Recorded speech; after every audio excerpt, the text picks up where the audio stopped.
আজকে একটু চিকেন তান্দুরি করছি, তাই সুকান্ত সব ব্যবস্থা করছে।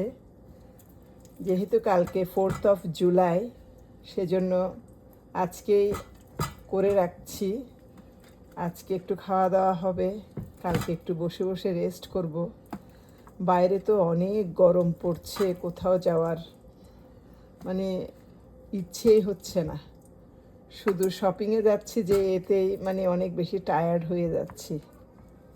তো দেখতে পাচ্ছ কি সুন্দর করে ও চিকেন তান্দুরিগুলো বসিয়ে দিয়েছে একটা ট্রের মধ্যে। এরপর আরও একটা ট্রের মধ্যে দিতে হবে।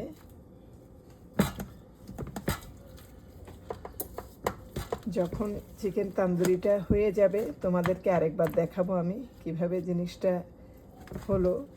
এখন তো কালকে অবশ্য চিকেনগুলা ম্যারিনেট করে রেখেছিলাম আমি।